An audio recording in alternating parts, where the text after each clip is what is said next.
Gurave Gaurachandrai Radhikaya Tadale Krishnaya Krishna Bhaktaya Tad Bhaktaya Namo Namaha.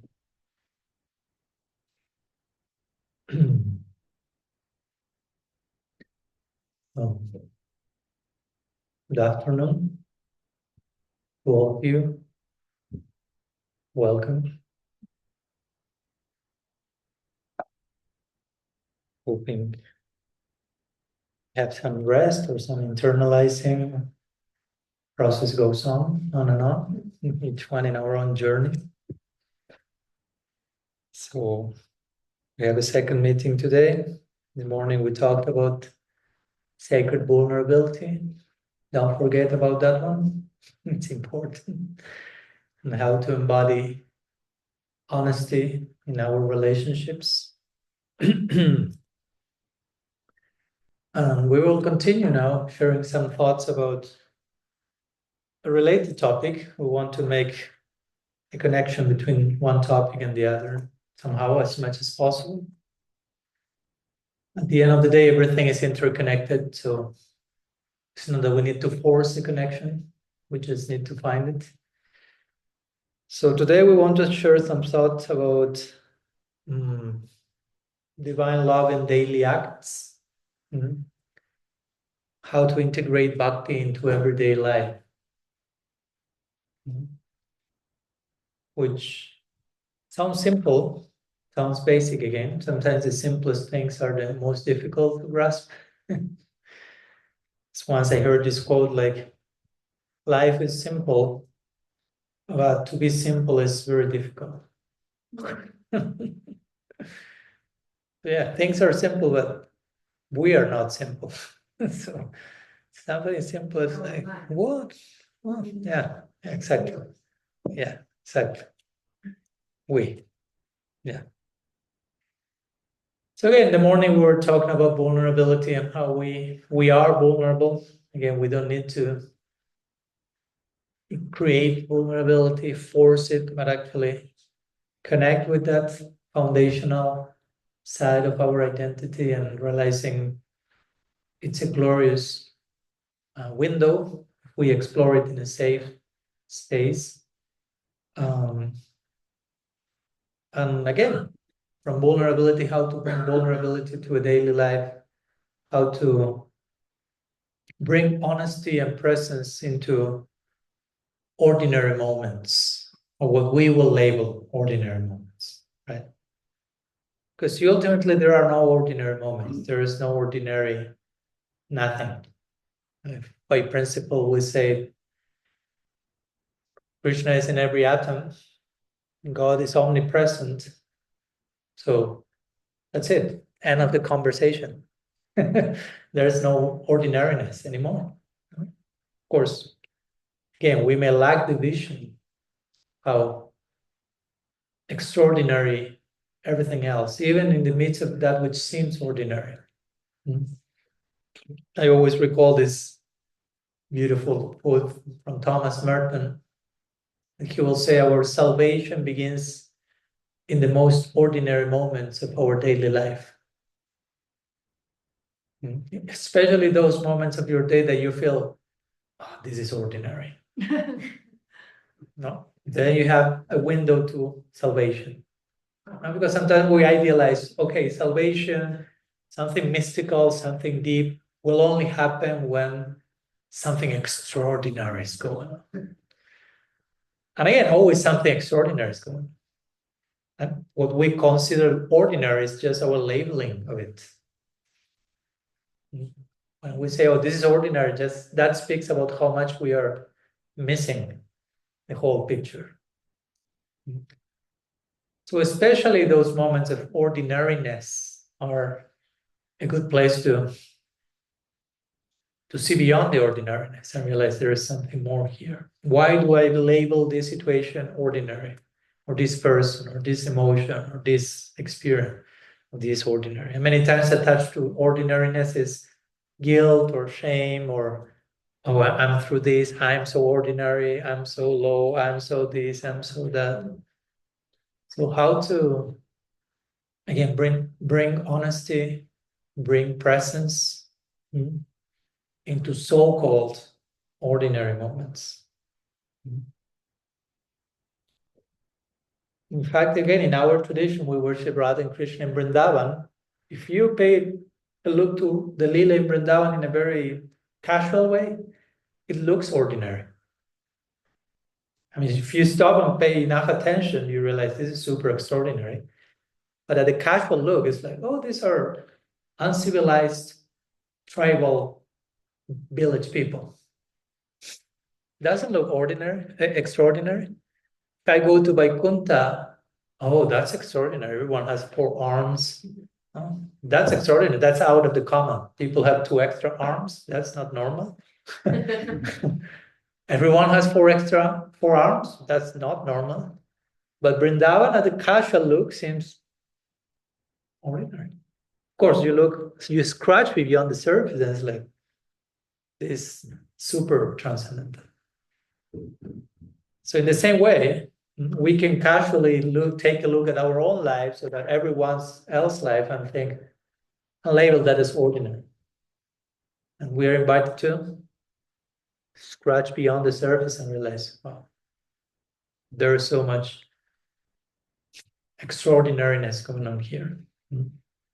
So the theme of today's meeting is, again, how to see bhakti, how to practice bhakti, how to feel that we're practicing bhakti in everyday life. How to stop creating this unnecessary divide between spiritual life and material life. That's such a harmful division that we are so expert in creating. Right? No, Maharaj, because I have my spiritual life, but then I have my material life here. And then we start to complain, right, after that. But we are creating the division to begin with. If you still choose to keep something called material ordinary life, that's your choice, with all respect. But Maharaj, if you will be in my job, you will agree with me. This is so ordinary. This is material. This cannot be spirit.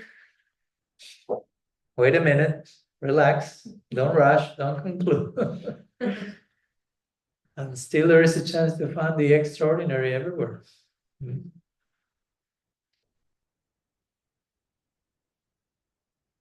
I remember once I was in Buenos Aires some years ago, giving some lecture about any topic, some topic. And at the end, one person raised his hand, and the hand was trembling. It was like, oof. There comes a charged question now. He was like, well, you can speak about all the things over and over again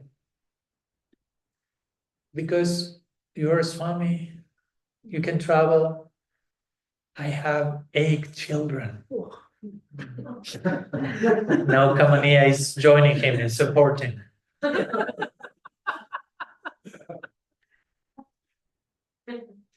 Haridas Thakur had more than 10 and he never complained. Just in case. Don't forget that part. And then he was like, I don't have time for this and I don't have time for that. And I all day working and surrounded by ordinary stuff. So it's easy for you to talk about that, but if you will be me, well, to begin with, I cannot be you. So it will never happen. So stop thinking like that because life doesn't work like if you will be me, we don't have an idea what will happen. But my only answer to him was, of course, that, okay, you have 8 children, but you chose to have 8 children. So don't complain about that. I mean, I didn't tell him like that. It would have been a little dangerous for my physical health. It was but I kind of conveyed that idea. Like, I mean, you have 8 children. It was your decision, yours and your wife's decision each time. I hope so, just in case.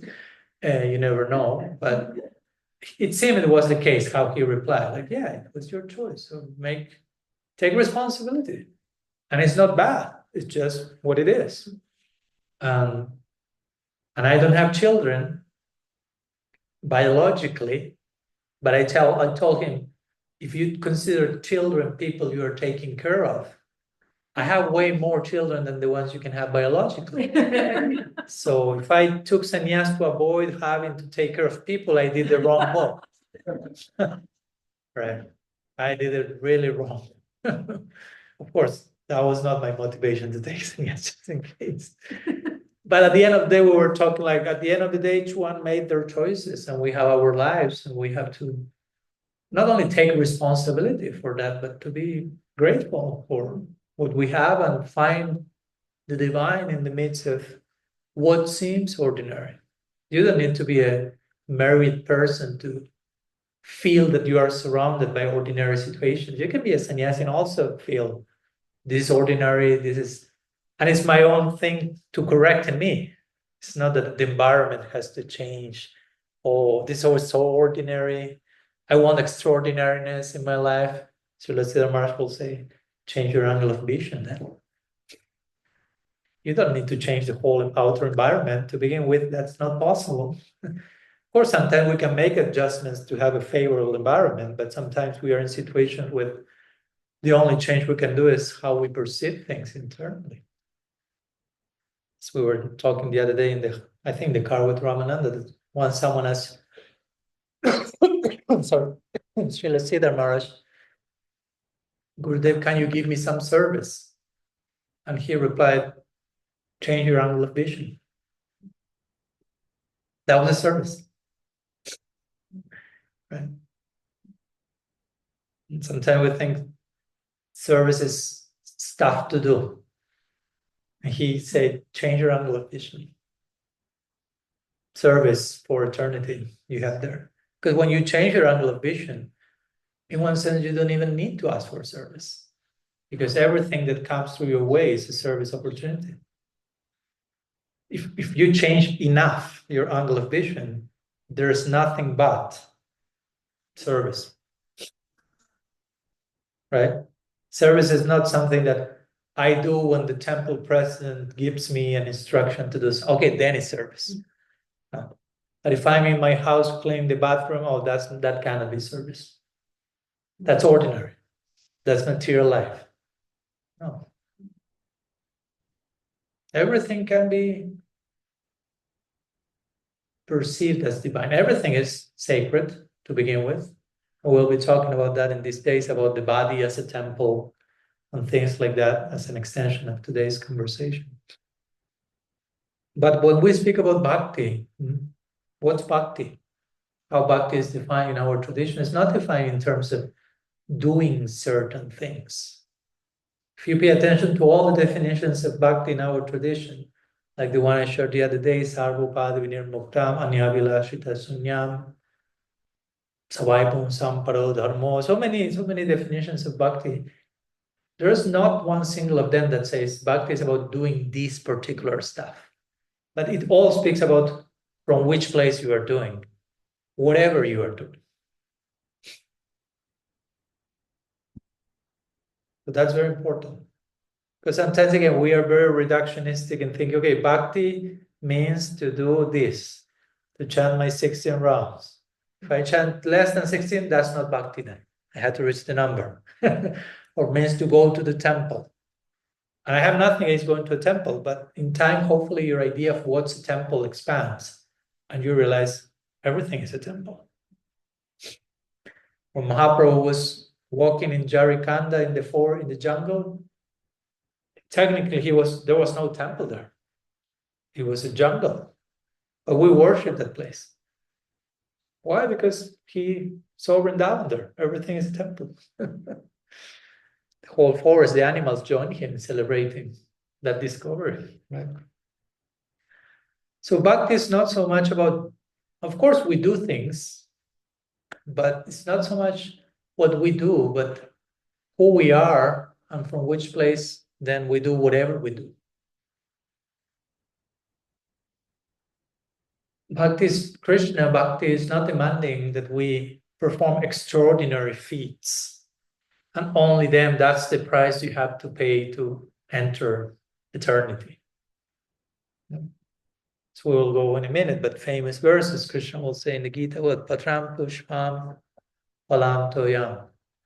Water, toyam, pushpam, flower.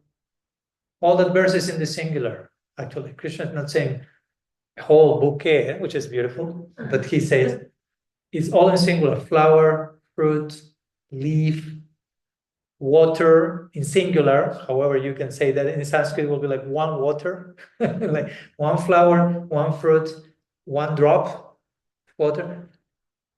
If feats offered with proper heart, proper intention, I'm captured by that. I'm sold to that person, Krishna will say. He's not asking, offer me a $30 billion whatever. I mean, that's also can be, if you have 30 billion, whatever, you can offer that in bhakti. But if you have a drop of water, that makes no difference. You follow my point? Krishna is not saying, is that drop of water worthy of $30 billion? Only then that will capture my attention. He's not saying the $30 billion, the drop of water. He's saying, Baba Grahi Janardana. He only takes the substance, the essence of the whole thing. All formality, all externality, all bureaucracy, all masks.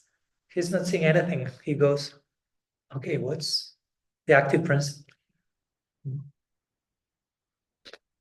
Even again, if externally something that we may consider ordinary. No. Krishna says, ordinary?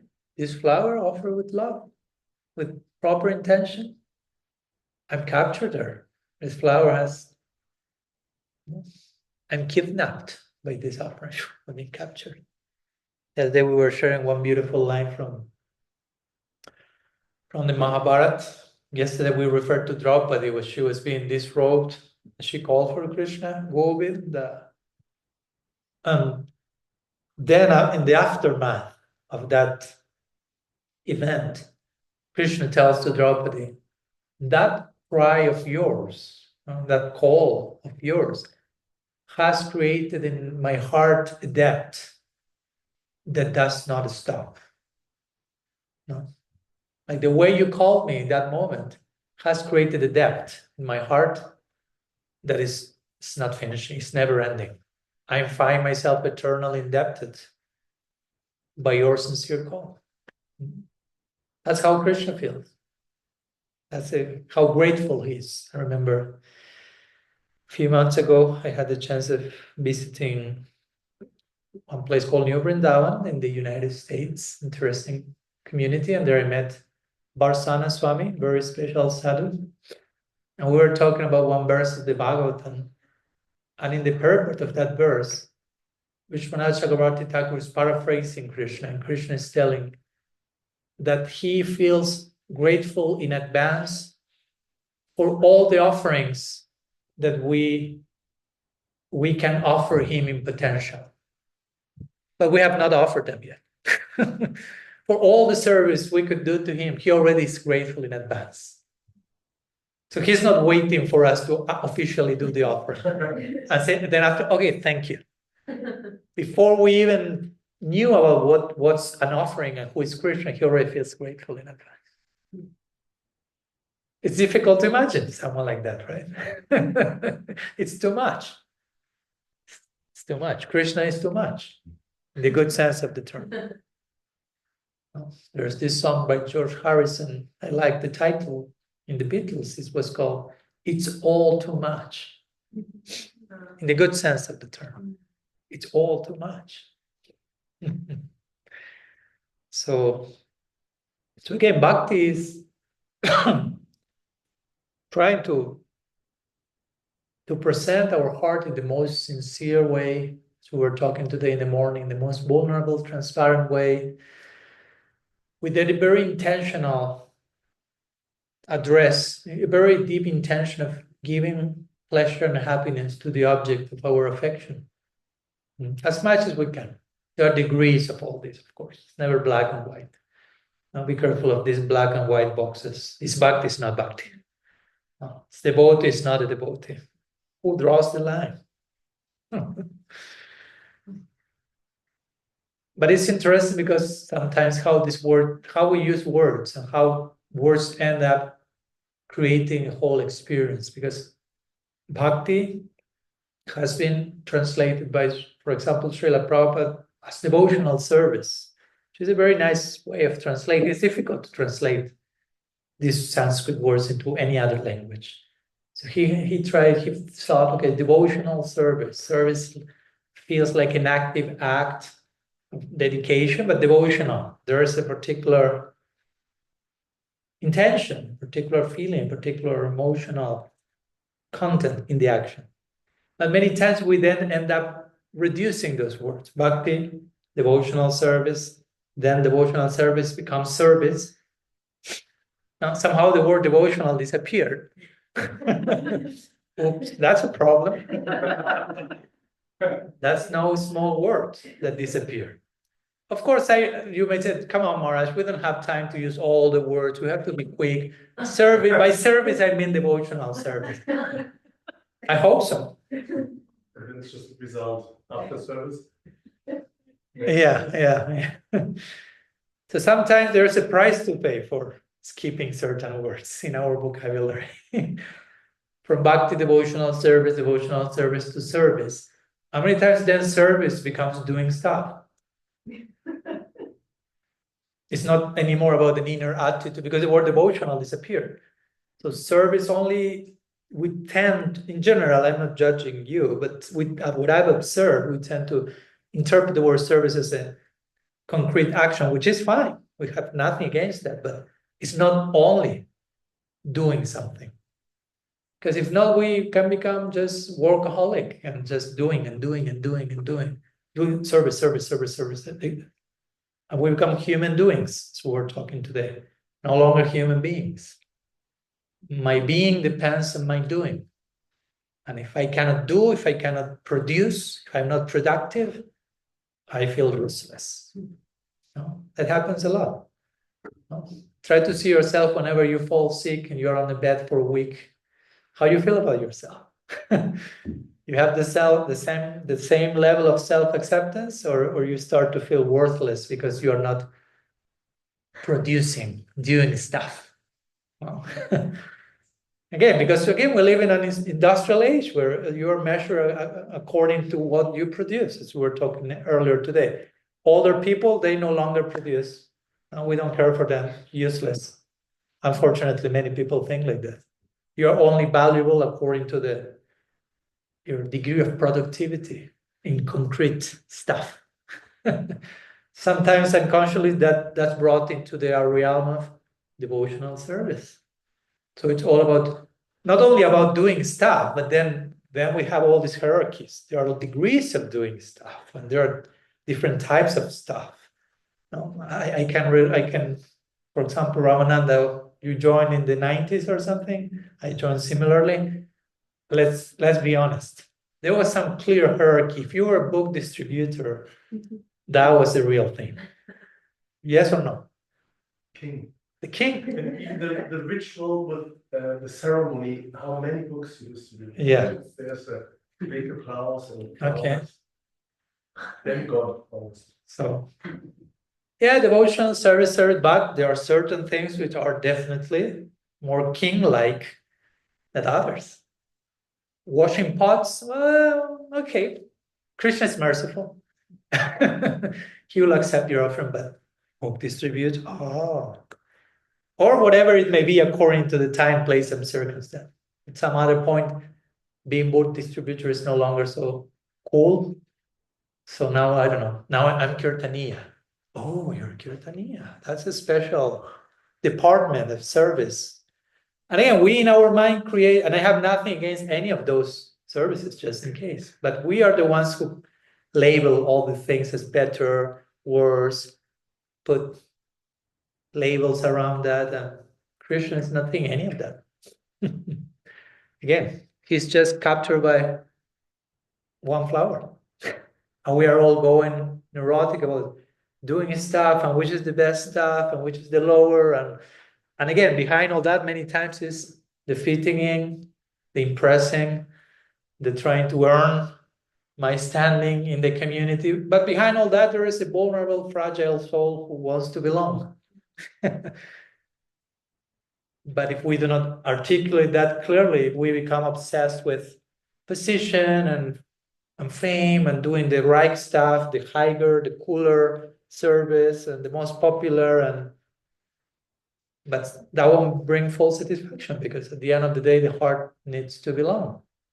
And in a very simple, healing, transparent, vulnerable way.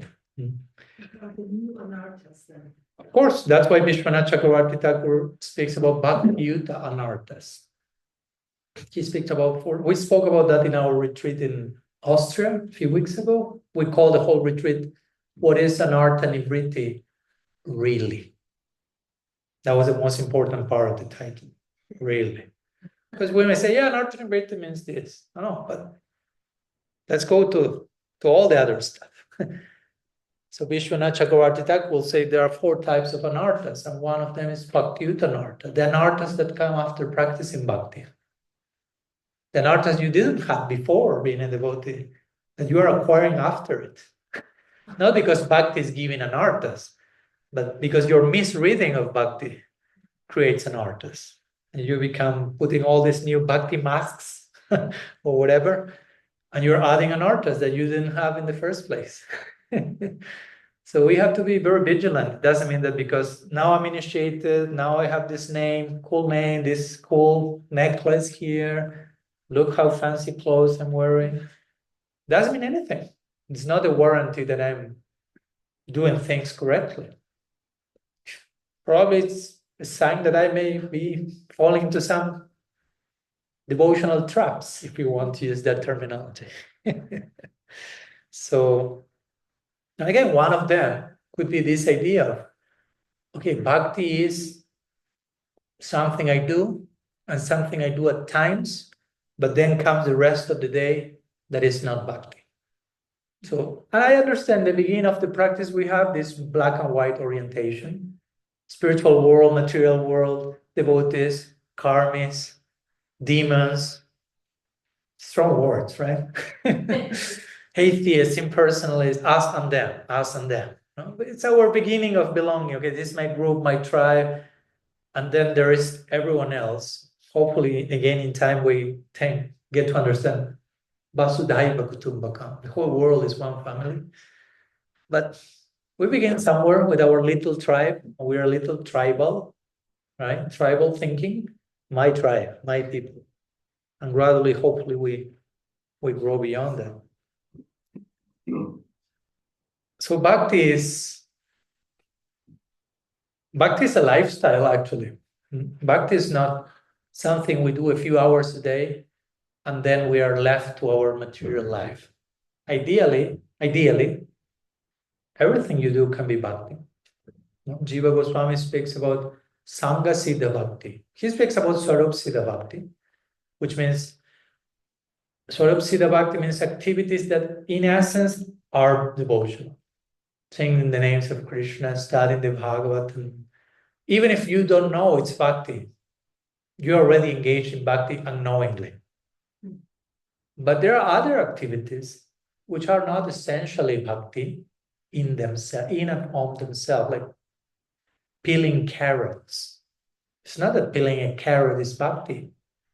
I mean, millions of people are peeling carrots at this moment. Doesn't mean that all of them are practicing bhakti by peeling a carrot.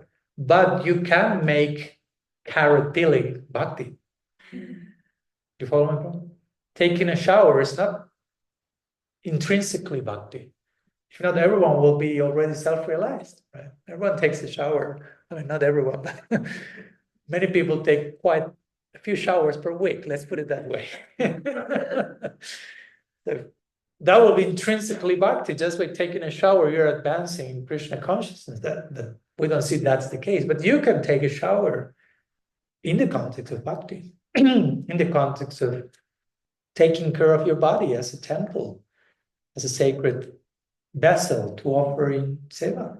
So with the proper intention, with the proper awareness, peeling carrots, taking a shower, anything basically, of course, not to justify becoming a serial killer in the name of bhakti, but what we tend to see as ordinary material in our daily life, that can be bhakti.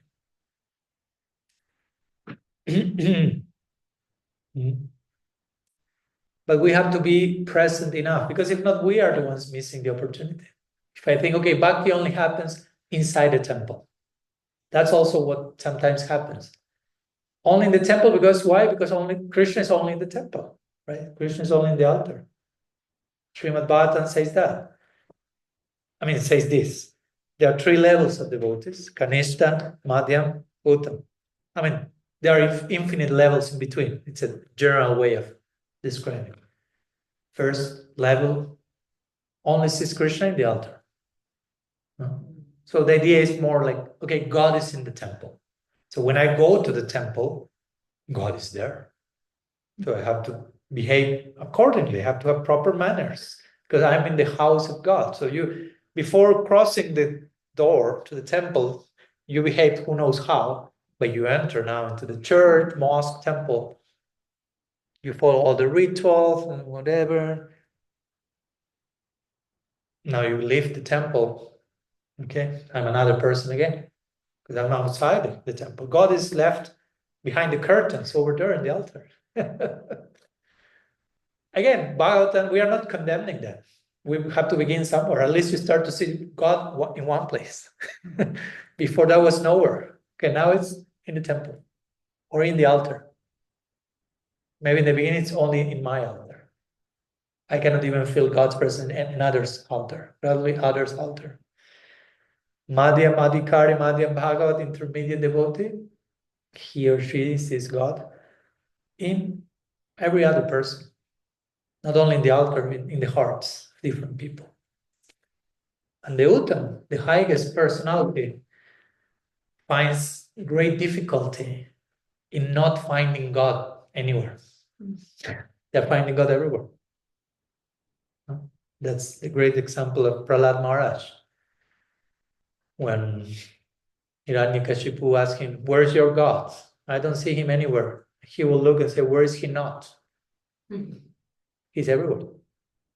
But we have to begin somewhere. We cannot just force ourselves to perceive God's presence. So, okay, it begins in the altar, it begins in the temple, it begins in one place.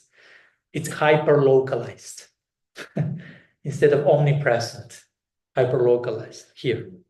It's okay, we have to begin somewhere. But we should grow and understand Krishna is present everywhere. The temple is everywhere. Srila Prabhupada would say, Krishna is omnipresent, and wherever he is, that's his temple. So put the 2 quotes together, please. Krishna is everywhere, and wherever he is, everywhere, that's his temple. Everywhere is his temple.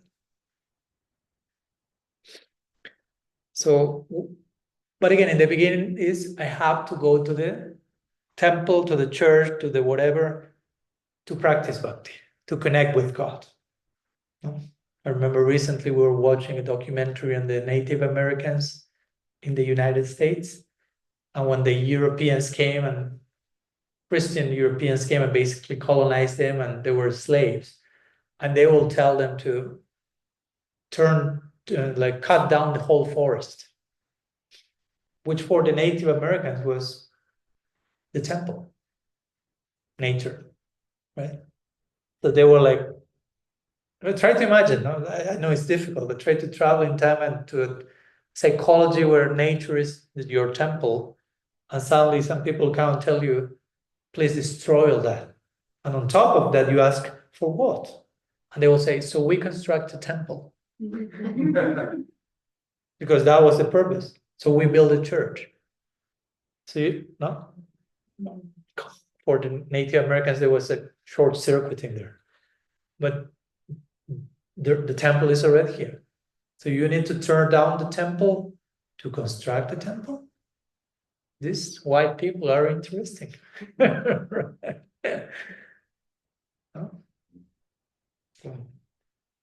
So again, bhakti is not confined to a religious execution under a certain particular roof, so to say. Bhakti is the function of the heart, is the natural expression of the soul's potential. It cannot be limited by a roof, by an institution, by any laws or anything. It's the freest expression of the soul. There's nobody who can come and tell you, you can only do bhakti in this way, in my place, with this. And I've seen that sometimes, consciously or unconsciously, we limit ourselves so much in terms of how to practice bhakti. Only this is bhakti, or this is the best way. Without this, this is not so good. But again, bhakti is an offering of the heart, whatever shape that takes. It can take the shape of doing this. No? And you can reach Golok Vrindavan like this. I mean, I'm not saying this just, oh, only if I did, that's great. So I don't need to do all the other stuff. I just do one offering per day like this, not to invoke laziness. But in principle, if you have the full intention and the full investment, Prahlad Maharaj says in the Bhagavatam, Krishna is so merciful that if you have the intention to please him, he's already pleased by that. Sometimes we underestimate how intentional bhakti is, how intention makes a difference. Prahlad Maharaj said that if you have the intention to please Krishna, already wanting to please him pleases him. Again, let's stop projecting ideas on Krishna. He's a very demanding, authoritarian father who is never satisfied and who wants you to be bleeding to death. Okay, now I'm at peace. Now I'm satisfied. I'm not saying this either to be lazy and okay, well, I'll do the bare minimum and Krishna's place. We are not saying that, but just to understand how appreciative the divine is of even our smallest efforts. So, yeah, this retreat is called embodiment. One word we're using is embodiment. So embodiment has to do with something taking form, taking shape. So how our bhakti can take shape? It can take shape in very simple gestures. Even how we speak, how we look at one another, how we pay attention to the smallest details. And we can invest our whole heart in those smallest details. I mean, you can change someone else's heart by just one gesture. If you put all your heart in that particular moment, that can be life transforming. How we will relate to one another. Embodiment and relationship, right? That's the title of the retreat. So relationships are service. I remember once I said that to Namrasa in one of the podcasts we did.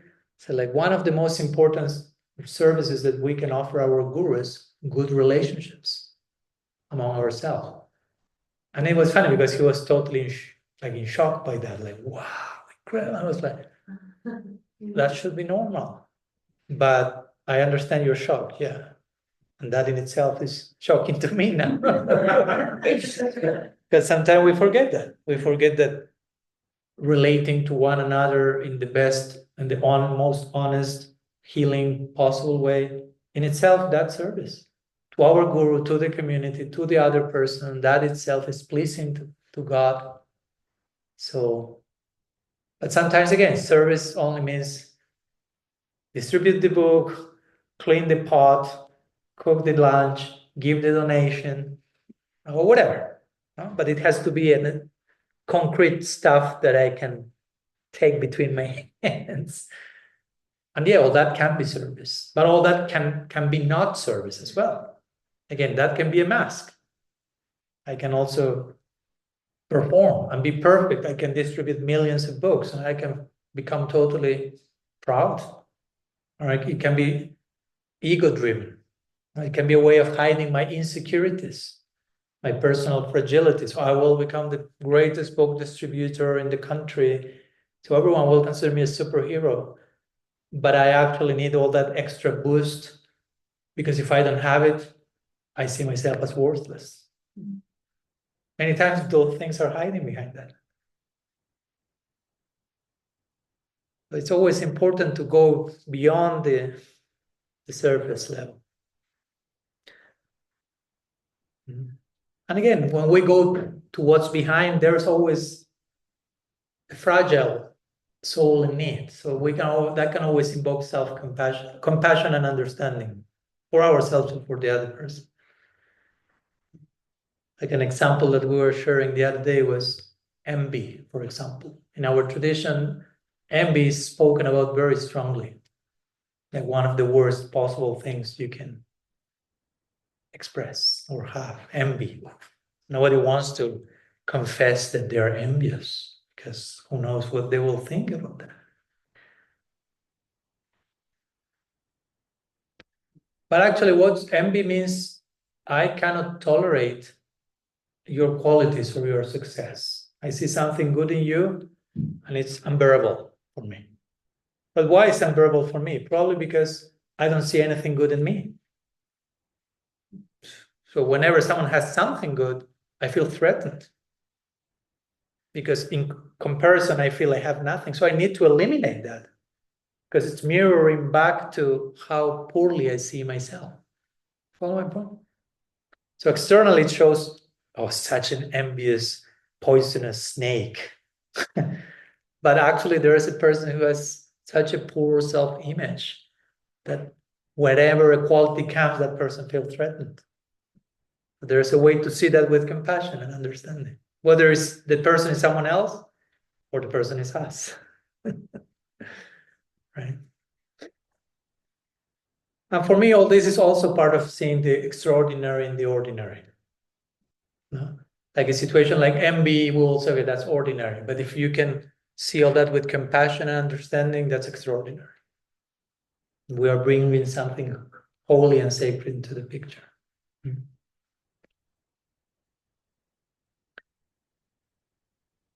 So,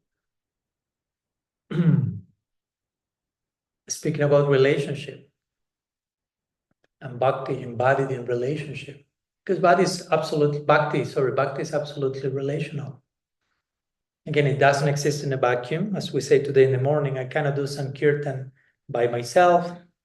I can do some kirtan, but to do some kirtan, we need each other. It's a collective effort. It's a teamwork. And today, Facebook reminded me one memory, something I posted last year in connection to chanting the names of Krishna. How chanting the names of Krishna is not only chanting the names of Krishna, right? In the sense of, what does it mean to chanting the names of Krishna? It means to develop a relationship with that person who is not different from his name, we will say. It's a conversation, it's a dialogue I'm having with Radha and Krishna, Hare Krishna. So I'm just giving an example of how we can add more nuance to something. Because for us, for many people, chanting the name is, we said today earlier, it's not chanting, it's counting. Get your daily quota, see you tomorrow. That's not it. It's developing a relationship. I have to do my round. I have to. If it starts with I have to, again, we started with the wrong foot. Because it's a relationship. So imagine if I want to develop a relationship and I start a relationship with, I have to develop a relationship with Ramananda. Basically, I'm saying I have no other option, basically, right? I will choose something else, but I have to. What to do? So I'm not sending him a very romantic note by saying that, right? Okay, I have to. No.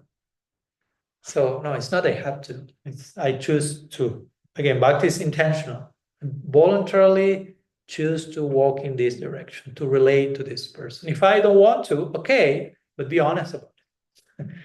No. Don't say, oh yeah, Krishna, but then everything says I have to, I would prefer something else. I'm cheating myself. It's a distortion there.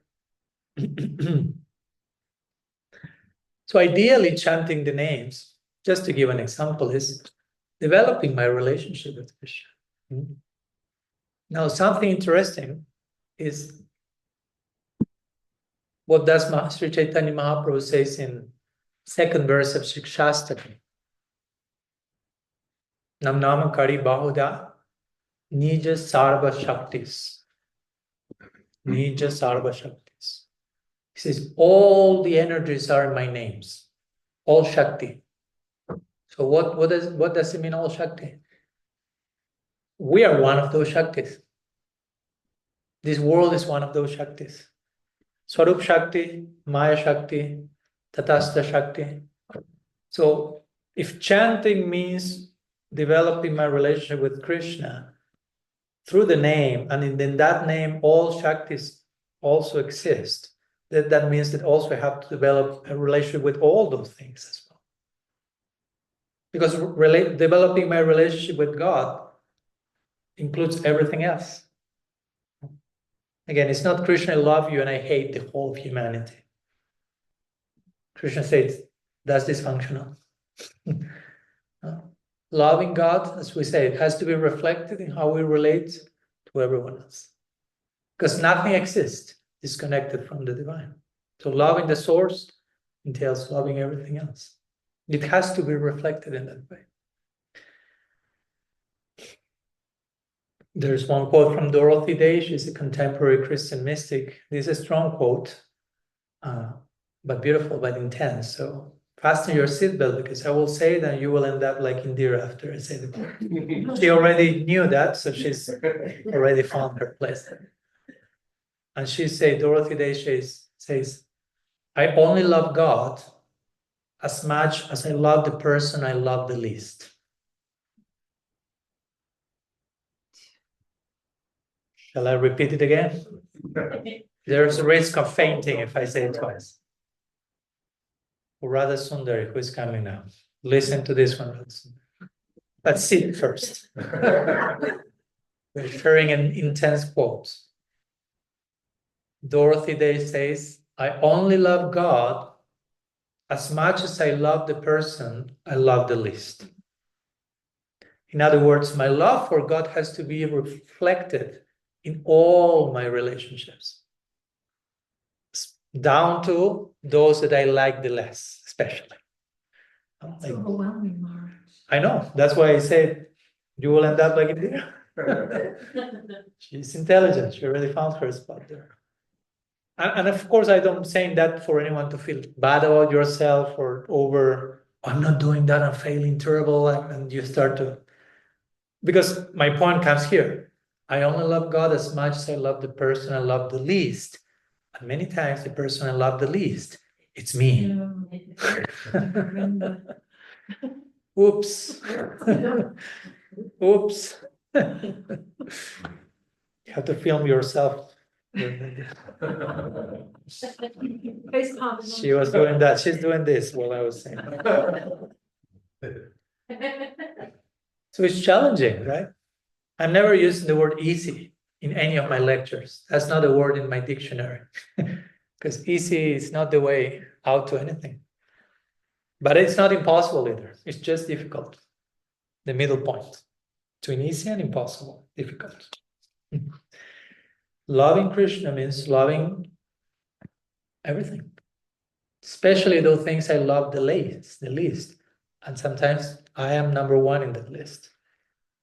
So I have to learn to love myself in the context of loving Krishna. That was our talk last year at Brahmananda's talk. Self-love in divine love. Not love myself in a narcissistic way. I am unique and the best and this. No. We are not the center. Here is the center, we can see. But yeah, this is representing. But how can I love everything, including myself, in the context of loving the source of everything? So that's what Mahaprabhu is saying in this second verse of Shikshasana. Chanting the name is developing your relationship with God. And loving God means loving everything that is in relationship with God. And everything is in relationship with God. So now we start to have a broader idea of what it means to chant the name of Krishna. Rather than I have to finish my daily number, now I have to love everything, especially the things I love the least, including myself. So chanting the names of Krishna is not an isolated practice. it only happens when I put my finger in my rosary, when I take the harmonium of the guitar, then it's over. No, it's a relational principle in how I connect with the entirety of existence. And it's challenging, of course.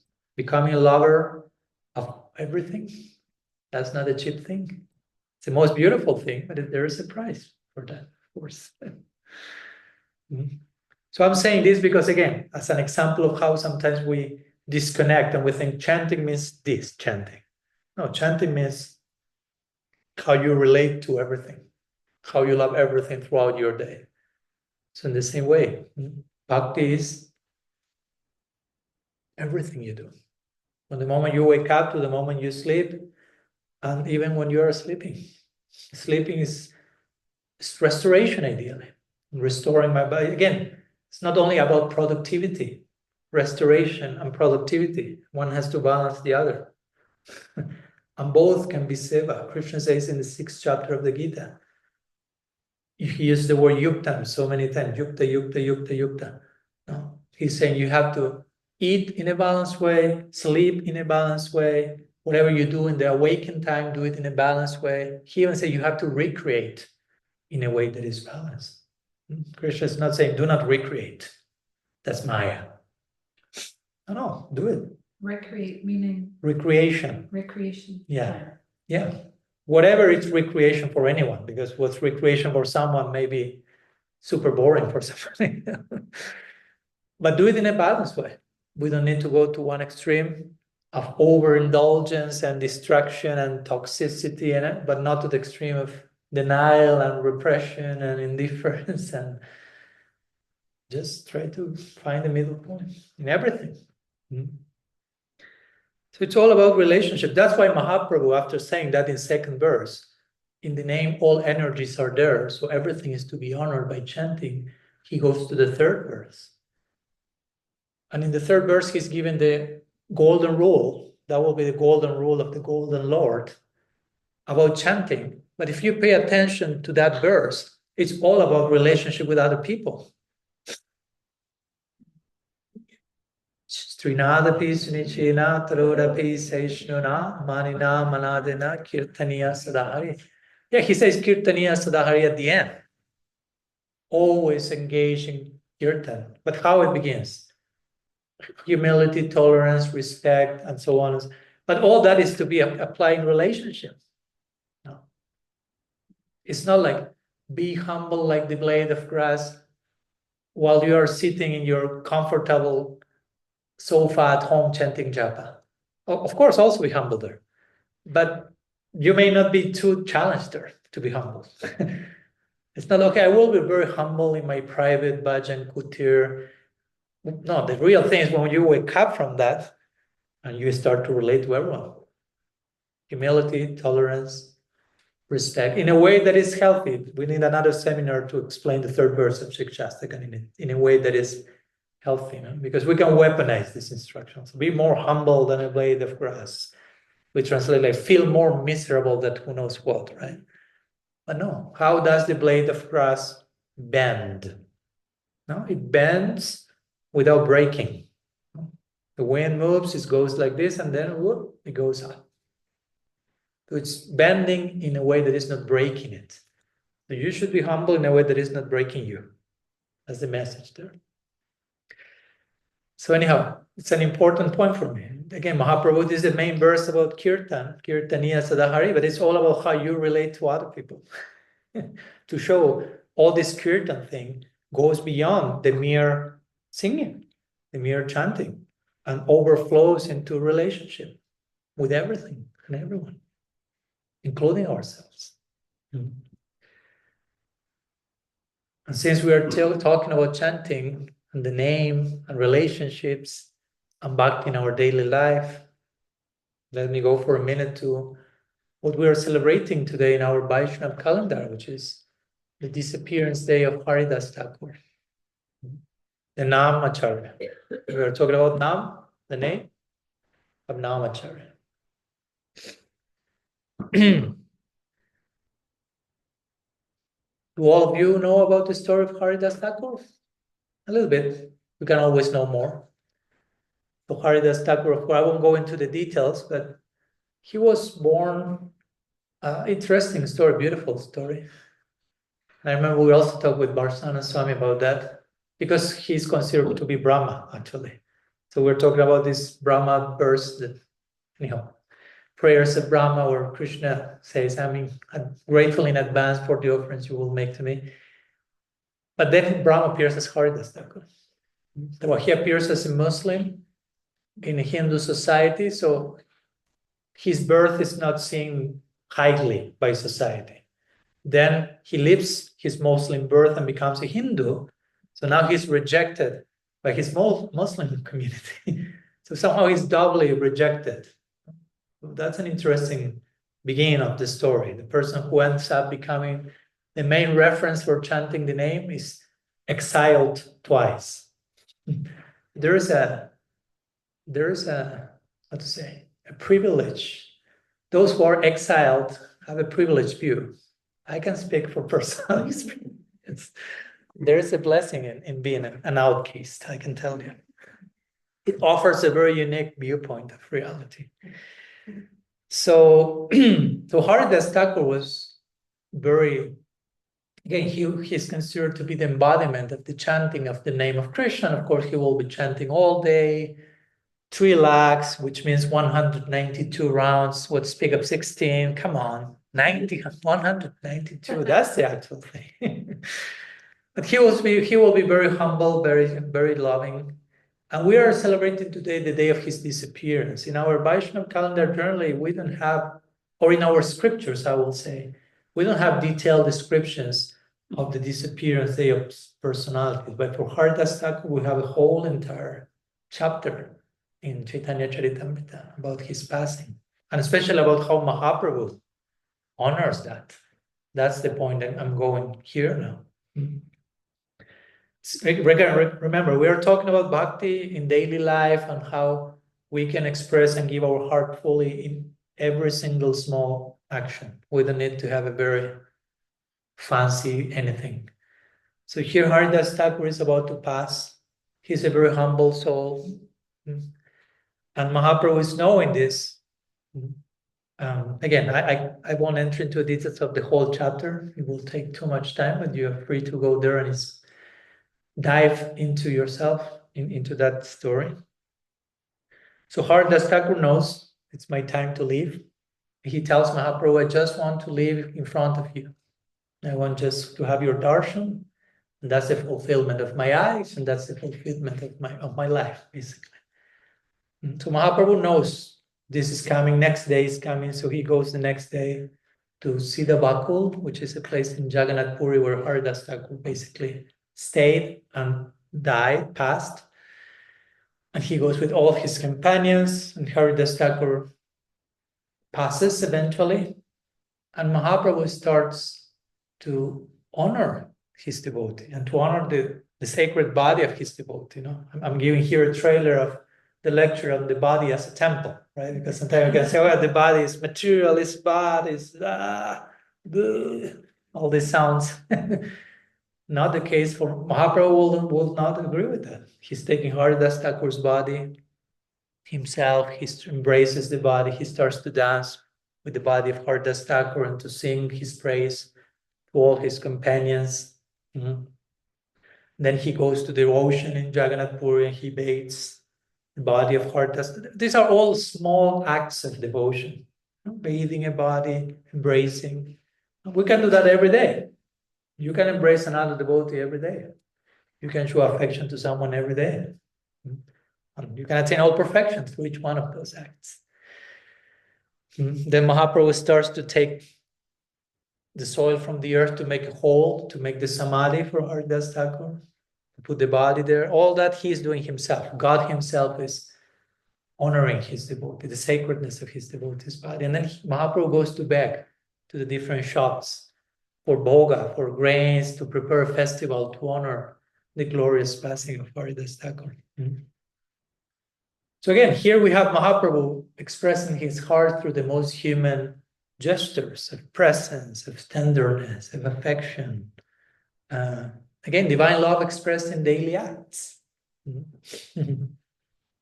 Right? It's not a grand display. Mahaprabhu is taking some earth from the ground to make a hole to put the body of his beloved there. Externally, it says, oh, you're just making a hole on the earth. That doesn't sound like a very fancy offering of bhakti. Well, again, Mahaprabhu will disagree with that. Again, sitting with someone, holding someone, crying for someone you love, caring that person. You can give all your heart through one single act of those. If it's infused with love, if the heart is in the right place, again. In fact, sometimes we will argue the more your heart is in the right place, the more the external offerings become simplified. Because there is so much elaboration going on inside. You are so offering so much of your inner self that sometimes externally it seems like, like when Mahaprabhu say Raghunath Das Goswami, okay, here you have Govardhan Shila to worship. How do I worship Govardhan Shila? I say, just one tulsi leaf and a little bit of water. Because he knew the rest will be your heart. The main part of the worship is yourself being poured into that direction every day. So externally, don't get too complicated. Just put one leaf, because in that leaf you are putting your whole self, right? This is what Advaita Acharya remember when he called Mahaprabhu, right? If Bhagavan is called with one leaf of tulsi, with proper heart, he's captured there. It doesn't need more than, even if you don't have that leaf, even if the heart is in the right place, that's where he is. So again, this disappearance day of Haridas Thakur is teaching us that bhakti is not, so to say, abstract. It lives in how we treat each other, in how we relate to one another in every moment, especially moments of vulnerability. So we're talking to the moments of death. That's what makes us more vulnerable than the idea of dying and the actual moment and being there for one another. Externally, it doesn't sound extraordinary, but it's the most important thing. From Haridas Thakur, I'm traveling now in my mind to a Christian saint. Her name, maybe you know her. How do you know? Of Lisieux. No, of Lisieux. That's another Teresa. Yeah, there are many.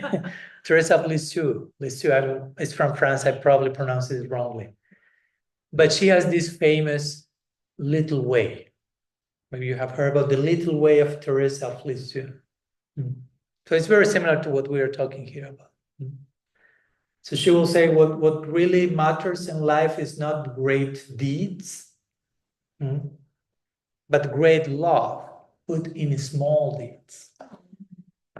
That was her mood. That was her practice. She was always looking for the most low-profile activity, and she will pour all her love in that small activity. As a way of also remaining humble, low profile, not trying to, hey, look all that I'm doing. I'm pouring all her heart into that. So she will say that what matters is not great deeds, because many times we are obsessed with that. It has to be grand and big and pompous and impressive. And sometimes that ends up replacing the heart. And she said, no, let's make great love put into small deeds. As I say, let's reduce the external offering to something small so we can bring our heart in a big way. So if you study her life, she will do that. She will be going, and again, maybe like picking a flower from the garden, but doing with such an absorption and meditation, and this flower is for my beloved. And it was her whole heart being given in that single act of picking a flower. Which again, for us can be a casual thing. Okay, flower, 1, 2, 3, 4, 5, for the garland. And she will slow down and concentrate again on the intention behind it, not so much the act in itself.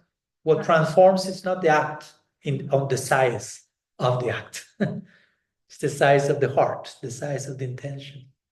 So that's Teresa of Lisieux's little way, or the little way.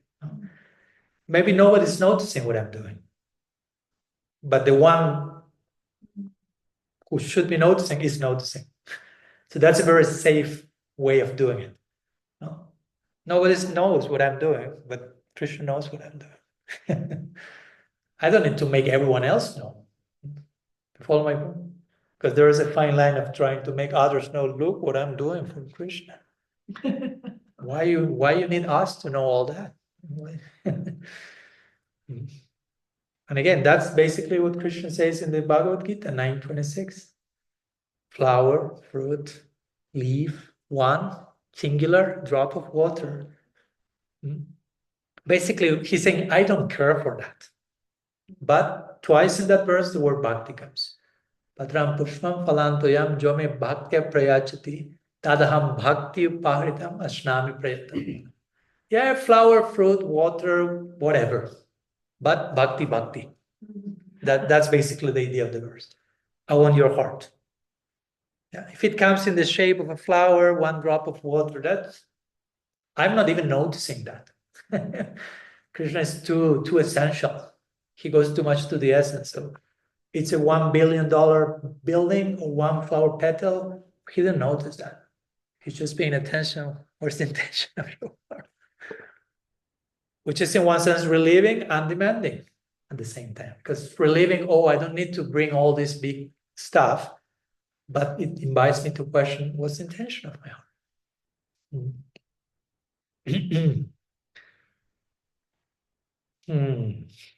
Anukulena Krishna Anushilana Bhakti Ruttama.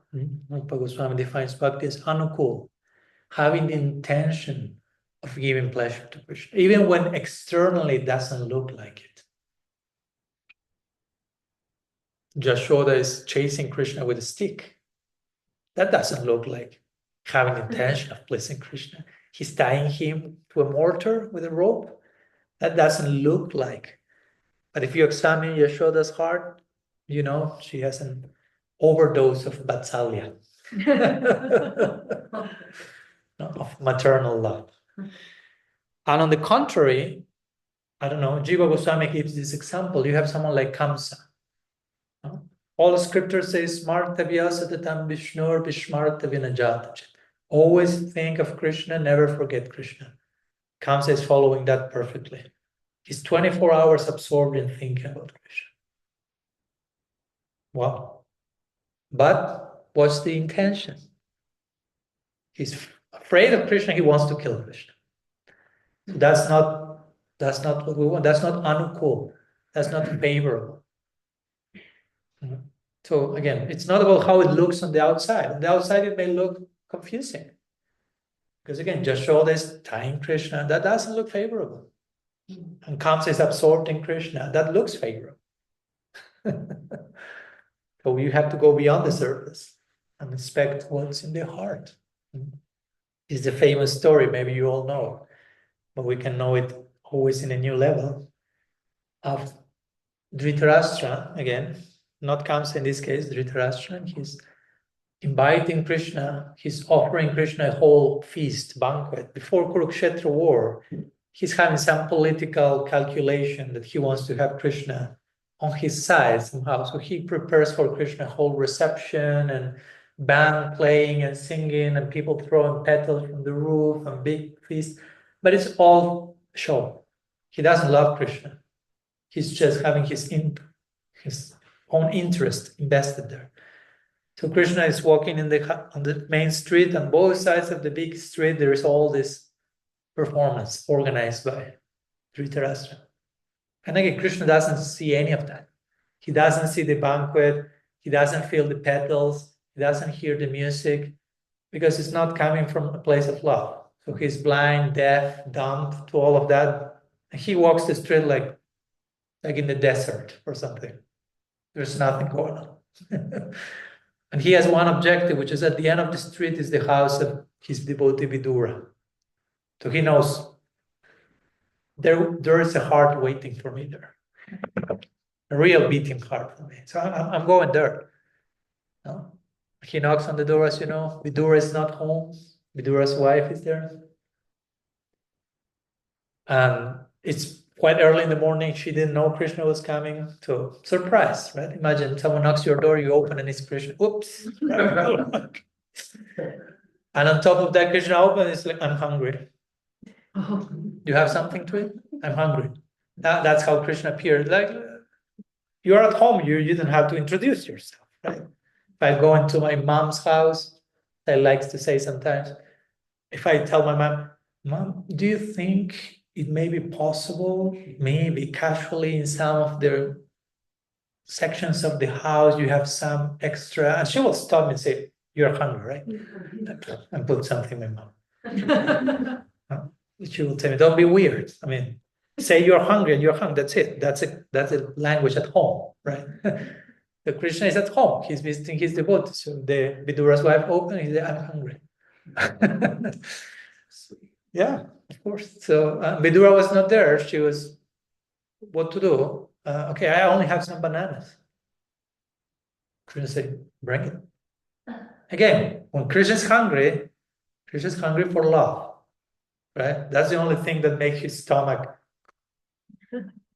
It's not any single preparation. Sometimes the devotees come and say, Krishna loves so much milk products. No, Krishna loves love. That's his diet is based on bhakti, not of rasagula and this. If all that will be devoid of bhakti, he wouldn't touch it. In this case, we will see Vidura's wife doesn't have rasagula, doesn't have milk product, just a few bananas. They're quite poor. So Krishna said, bring the bananas. I will eat your heart through the bananas. Something like that. He was the heart. So Vidura's wife starts to peel the bananas with so much love, with so much ecstatic bewilderment that she starts to get confused and throw the bananas out and give Krishna the peels out of love.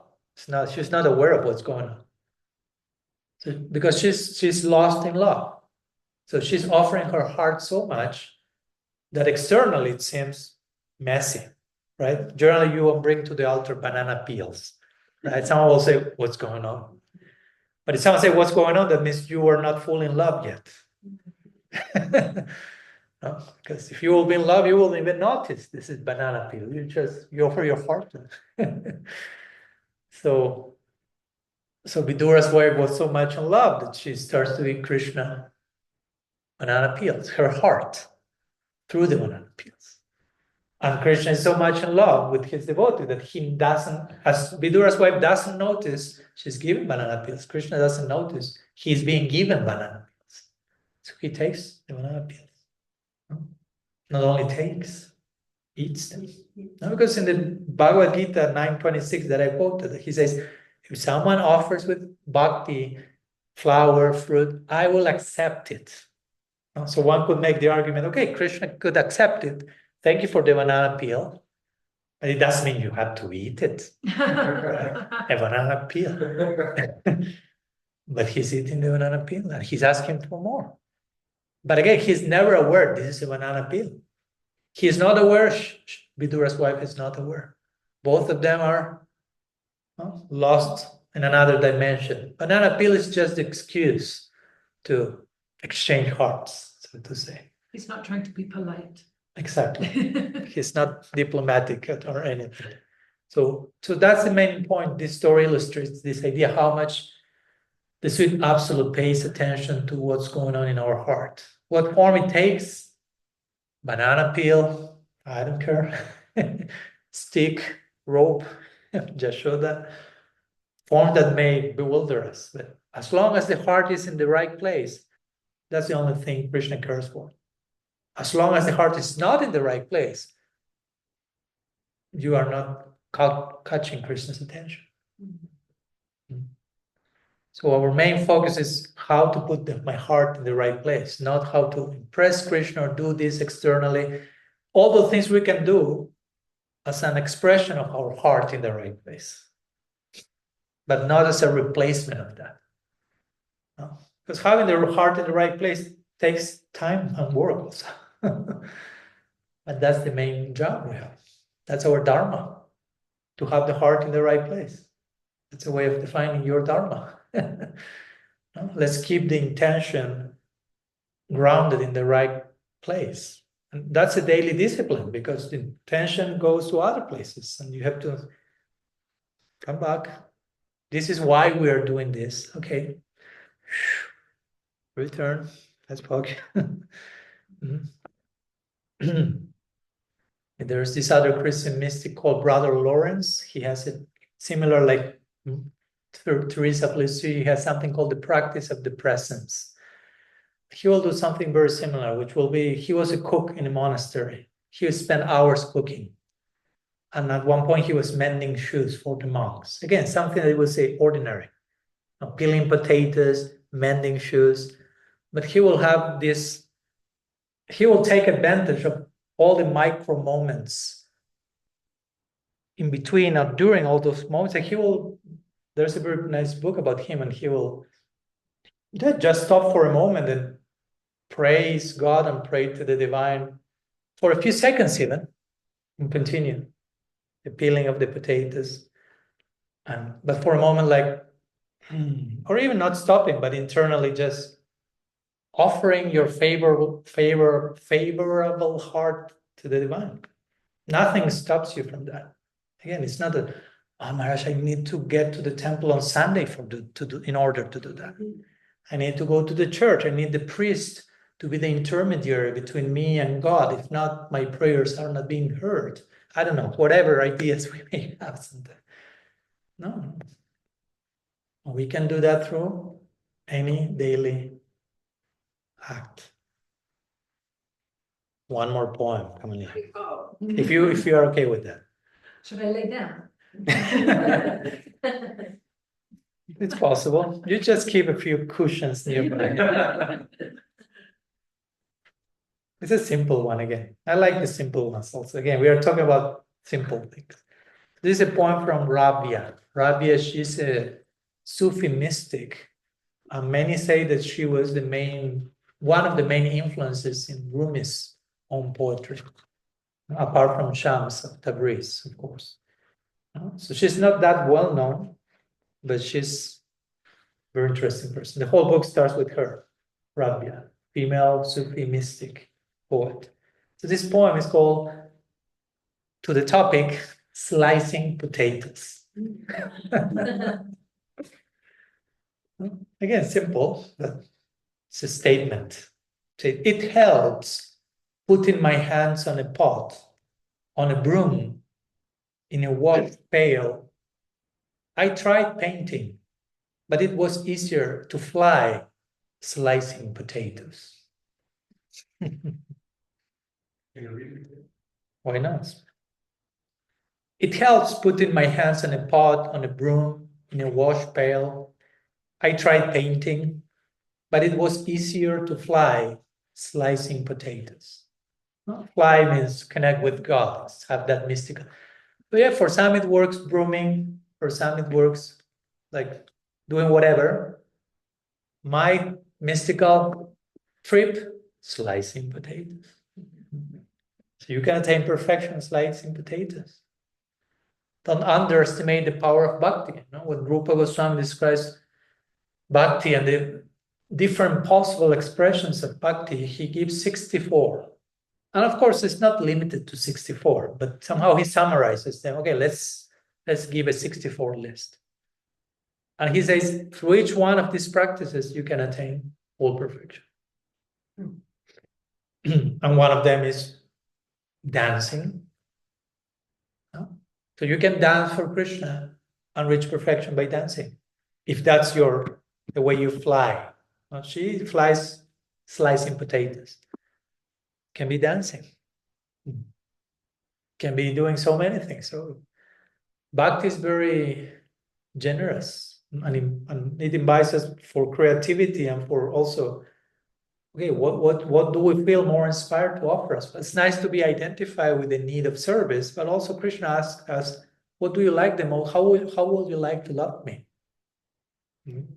We need to know what to say to that question. Right? How would you like to invest your whole individuality? Make your heart a bouquet of different emotions for my pleasure. That's what we are supposed to be doing in sadhana bhakti. preparing the bouquet.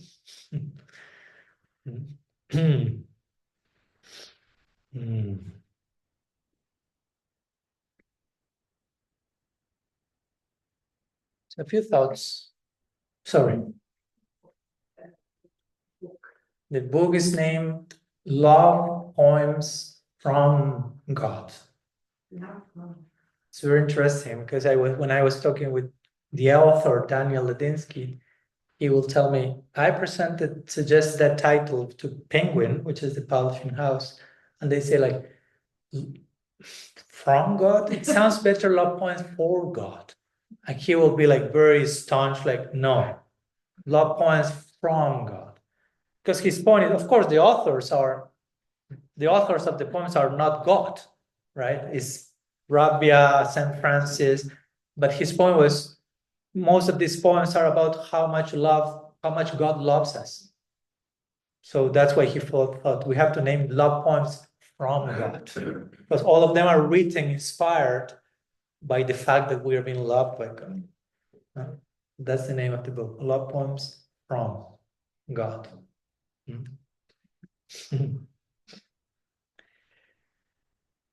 Let's do an exercise. Oh. Yes. This is even more difficult than the gazing. No. Relax. I started with the most difficult. A few minutes. We will get in groups of 3 now. No? You can gaze if you want, but there will be some sharing also. So we will take turns. It may last 7, 8, maximum 8, 9 minutes. It will be 3 groups of 3. I think we can make it. And of course, yeah, if I calculated, there are 3. So one will be taking turns. One will be speaking, the other 2 listening, again, receiving. And you're invited to speak about, in the context of what we were sharing, one quote unquote very ordinary act of care or love that you have given to others or you have received from others recently. It can be a word, it can be a gesture, it can be a glance, it can be a holding of the door, it can be something that maybe even happened and you didn't saw it as such. No? So the listeners, of course, are listening, not interrupting. Then you rotate, the other person will share their own experience about some particular act of love in quote-unquote ordinary terms. And after everyone shared, again, each one takes 1-2 minutes maximum, you can reflect together what made these particular acts sacred. No? Why you have chosen them. And how to carry that sacredness into one ordinary, quote unquote, ordinary act today. No, the day is not over yet. How can we carry that and express that in any way today? Yeah, it's clear? Okay. The last thing, it's not so clear.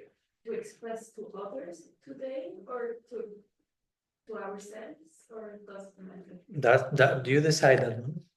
Whomever is more in need of kindness. And we have 3 ordinary situations, so we should think about how we can transform this, each one. No. I mean, each one shares your own experience, and then each one reflects on your own experience. Now, on what made that particular act feel sacred to you, and then how, after appreciating that, how today you can express a similar act during the rest of the day. And this we also express when we are sharing this 1 or 2 minutes. I will give you 2 more minutes, don't worry. If that's a question. Yeah. How you can carry that sacredness that you appreciated in the first act into one small act today. Okay, let's go in groups of 3. I will put a pause to the recording. Welcome back. I hope you had a nice interaction and sharing. I just received the news that Prashant is ready downstairs also. This is also original. Yeah, cooking. Yeah, cooking is one of the best one. It takes so much time to prepare and it disappears so quickly. So that means you're really giving your heart there because you have to be detached. You offer that, and after 5 minutes, it's gone. So, Claudia came from St. Gallen to help in the kitchen. yeah, yeah. So, yeah, I don't want the prasad to get colder, but I don't know if there are any urgent sharing or question you may like to present before we close today's circle and we continue sharing tomorrow. If there is anything you may need to share, it doesn't need to be a question. It can be anything you feel like sharing. If not, we can put the sharing to rest just till tomorrow. I'm curious to know who is leaving tomorrow. I know that. Okay, thank you so much to all of you. And we'll continue sharing tomorrow. For those who won't be able to stay, thank you for coming. And I hope this day and a half, 2 days have been inspiring, nourishing, fulfilling as has been for me at least. And thanks so much. Sri Chaitanya Mahaprabhu ki jai. Sri Radha Mulidhar ki jai. Sri Harinam Sankirtan ki jai. Tirobhav Mahotsav Sri Haridas Thakur ki jai. Sadhu Sangha ki jai. Gaur Premanand Hari. Panchakalpataru Vischa Kripa Sindhu Bhacha Patitanam Pavanebhyo Vaishnavebhyo Namo.